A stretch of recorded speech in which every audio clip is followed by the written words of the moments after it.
Mesdames et messieurs, il est 15 heures au Caire. C'est l'heure du journal en langue française sur la chaîne numéro 2 de la télévision égyptienne. J'ai le plaisir de le présenter et commencer tout de suite avec les principaux titres.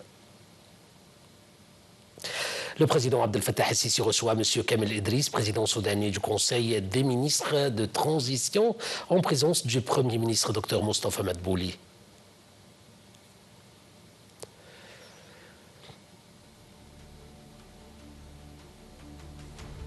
Le cabinet de sécurité israélien approuve un plan représenté par Benjamin Netanyahou pour vaincre le Hamas de prendre le contrôle de la ville de Gaza. Le gouvernement libanais se réunit à nouveau pour discuter de l'épineuse question du désarmement du Hezbollah au lendemain du rejet par le mouvement chiite de la décision de confisquer les armes. À la une de nos actualités, le président Abdel Fattah el-Sisi a reçu un appel téléphonique du président palestinien Mahmoud Abbas. Lors de l'appel téléphonique, le président palestinien a exprimé son appréciation pour les positions de l'Égypte en faveur de la cause palestinienne. Monsieur Abbas a mis en garde contre le danger de la décision d'Israël de réoccuper la bande de Gaza et de déplacer ses habitants vers le sud. Le président Abdel Fattah el-Sisi a reçu M. Kamel Idriss, président soudanais du Conseil des ministres de transition, en présence du Premier ministre Dr Mostafa Madbouli, ainsi que les délégations des deux côtés. La rencontre a porté sur les développements des relations stratégiques entre l'Égypte et le Soudan et les moyens de les soutenir et de les développer dans divers domaines de manière à contribuer à restaurer la stabilité au Soudan et à réaliser les aspirations des deux peuples frères en matière de développement et de prospérité. Le président el-Sisi a réaffirmé la position constante de l'Égypte, soutenant l'unité, la souveraineté et l'intégrité territoriale du Soudan et soulignant le plein soutien de l'Égypte à tous les efforts visant à instaurer la sécurité et la stabilité du Soudan, au Soudan et à mettre fin à la crise humanitaire actuelle dans le respect des ressources du peuple soudanais.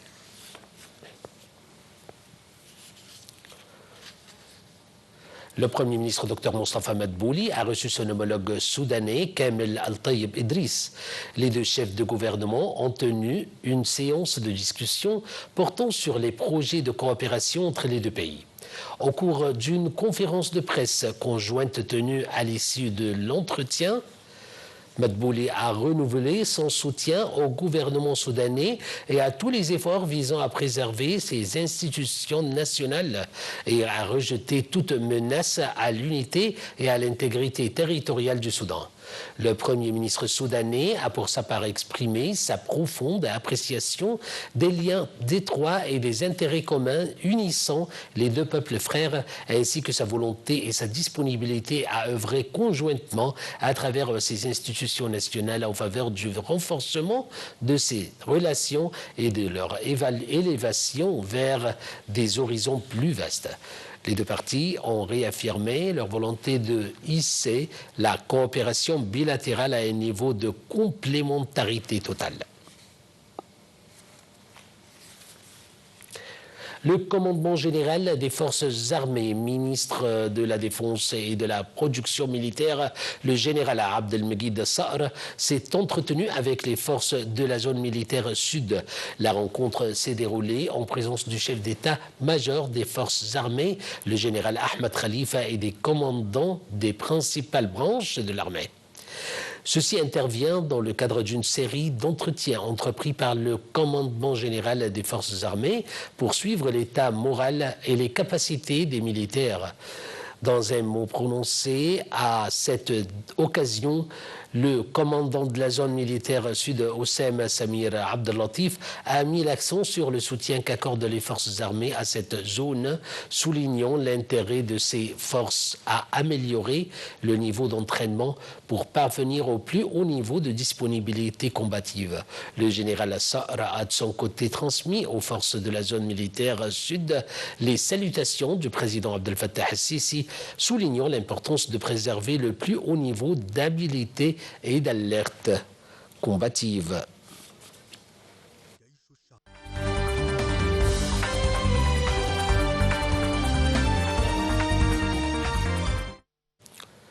Le cabinet de sécurité israélien a approuvé un plan présenté par Benjamin Netanyahu pour vaincre le Hamas et prendre le contrôle de la ville de Gaza, dévastée par la guerre et en proie à une grave crise humanitaire. L'approbation par le cabinet des plans visant à occuper la ville de Gaza et à évacuer les habitants constitue un nouveau crime de guerre que l'armée d'occupation souhaite commettre contre la ville et ses près d'1 million d'habitants. C'est ce qu'a réagi le mouvement Hamas. Le point. Le cabinet de sécurité israélien a approuvé un plan présenté par Benjamin Netanyahu pour vaincre le Hamas et prendre le contrôle de la ville de Gaza, dévastée par la guerre et en proie à une grave crise humanitaire. Selon le plan validé dans la nuit, l'armée israélienne se prépare à prendre le contrôle de la ville de Gaza tout en distribuant une aide humanitaire à la population civile en dehors des zones de combat, indique un communiqué des bureaux du Premier ministre. Le cabinet de sécurité, par un vote à la majorité, a adopté 5 principes pour conclure la guerre. Le désarmement du Hamas, le retour de tous les otages vivants et morts, la démilitarisation de la bande de Gaza, le contrôle sécuritaire israélien dans la bande de Gaza, l'établissement d'une administration civile alternative qui ne soit ni le Hamas ni l'autorité palestinienne, ajoute le texte. Actuellement, l'armée israélienne occupe ou opère au sol dans près de 75% de la bande de Gaza, principalement depuis les positions permanentes dans le territoire le long de la frontière. Elle bombarde partout où elle le juge nécessaire. Le chef de l'opposition, Yair Lapid, a dénoncé vendredi matin sur X la décision du cabinet, la qualifiant de catastrophe qui va entraîner beaucoup d'autres catastrophes. Selon le Bureau de coordination des affaires humanitaires de l'ONU, 86,3% du territoire est militarisé par Israël et soumis à des ordres d'évacuation. Les zones non occupées sont aussi. L'Organisation mondiale de la santé, l'OMS, a déclaré que 90 personnes étaient désormais connues pour être décédées de malnutrition dans la bande de Gaza depuis le début de l'année, ce chiffre étant probablement sous-estimé. Depuis le début de l'année, 99 personnes sont mortes de malnutrition, dont 29 enfants de moins de 5 ans. Ces chiffres sont probablement sous-estimés. C'est ce qu'a dit à la presse le directeur général de l'OMS, Tedros Adhanom. Les Gazaouis ont un accès limité aux services de base, ont été confrontés à des déplacements répétés et souffrent désormais d'un blocus des approvisionnements alimentaire. C'est ce qu'a dit Tedros à l'association des correspondants de l'ONU. Le directeur général de l'OMS a appelé à ce qu'une aide renforcée, soutenue et sans entrave soit autorisée à entrer à Gaza par toutes les voies possibles. Passons au Liban, où le gouvernement libanais s'est réuni à nouveau pour discuter de l'épineuse question du désarmement du Hezbollah au lendemain du rejet par le mouvement de la décision de confisquer ses armes. Sous pression des États-Unis et face aux crainte d'une intensification des attaques israéliennes au Liban, le gouvernement avait chargé mardi l'armée de préparer un plan pour désarmer d'ici la fin de l'année le mouvement.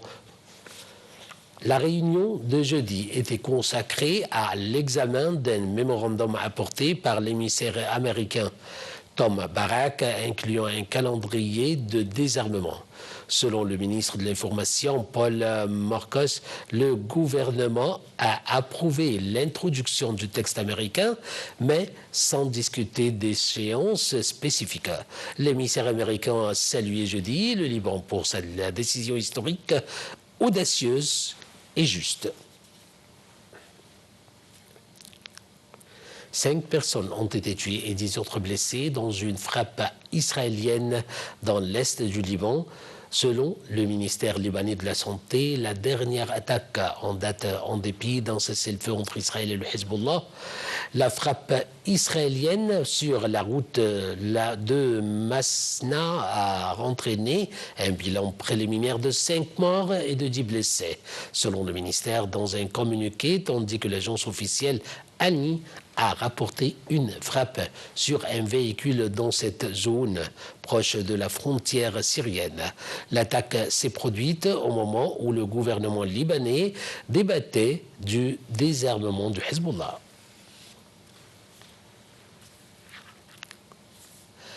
Donald Trump s'est dit jeudi toujours prêt à rencontrer Vladimir Poutine, même si ce dernier refuse de voir Volodymyr Zelensky, qui insiste pour être à la table des discussions visant à trouver une issue au conflit en Ukraine. Interrogé sur le fait de savoir si l'ultimatum qu'il a donné à son homologue russe pour trouver un accord avec Kiev sous peine de sanctions sévères était toujours fixé à vendredi, le président américain Donald Trump a resté vague. Les deux dirigeants aimeraient me rencontrer et je ferai tout ce que je peux pour arrêter la tuerie, a-t-il ajouté. Quelques heures auparavant, le Kremlin avait annoncé un accord de principe pour une rencontre entre messieurs Poutine et Trump dans les prochains jours, tout en écartant dans l'immédiat un sommet à 3 avec monsieur Zelensky. Les dirigeants de l'Arménie et de l'Azerbaïdjan vont signer aujourd'hui à Washington un accord de paix historique sous l'égide des États-Unis pour mettre fin au conflit territorial qui oppose les deux anciennes républiques soviétiques depuis des décennies. C'est ce qu'a annoncé le président américain Donald Trump. Un commentaire. Le président américain Donald Trump a précisé qu'une cérémonie de signature de la paix sera organisée lors d'un sommet historique avec la participation du président azerbaïdjanais Ilham Aliyev et du premier ministre arménien Nikol Pachinian. Trump accueillera dans un premier temps les deux dirigeants de manière séparée et signera avec chacun un accord bilatéral entre les États-Unis et leur pays avant la signature de l'accord tripartite. Selon la chaîne CBS, le texte octroie aux États-Unis des droits d'aménagement d'un corridor de 43 km en territoire arménien qui sera appelé Voie Trump pour la paix et la prospérité internationale.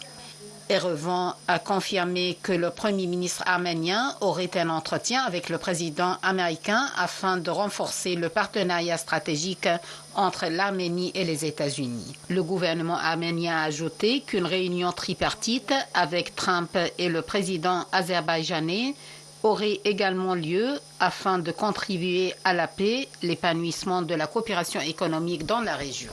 La dernière rencontre entre Nikol Pachinian et Ilham Aliyev le 10 juillet à Abu Dhabi n'avait abouti à aucun progrès tangible. Le Karabakh est reconnu internationalement comme faisant partie de l'Azerbaïdjan, mais a été contrôlé pendant 3 décennies par des séparatistes arméniens après une guerre qu'il avait remportée à la dislocation de l'URSS et qui avait provoqué l'exode de la quasi-totalité des Azéris y habitants.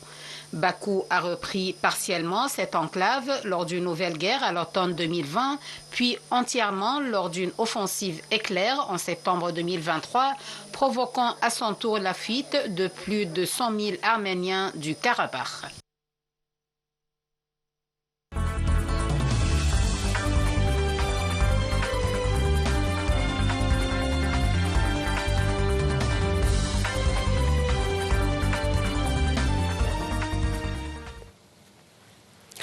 Passons à notre rubrique économie. Le Premier ministre Dr Mostafa Madbouli a présidé mercredi une réunion du groupe économique ministériel tenue en présence d'un nombre de responsables concernés. Dr Madbouli a indiqué que cette réunion visait à suivre les indices économiques, les réformes entreprises et la restructuration que le gouvernement exécute dans le cadre des efforts déployés en vue d'améliorer la performance économique et financière et d'attirer davantage d'investissements étrangers directs et indirects. Le chef du gouvernement a examiné également les efforts intensifiés visant à contenir l'inflation et renforcer la discipline financière. Mesdames et messieurs, c'était la fin de notre journal. Je vous remercie infiniment pour votre attention et suivi.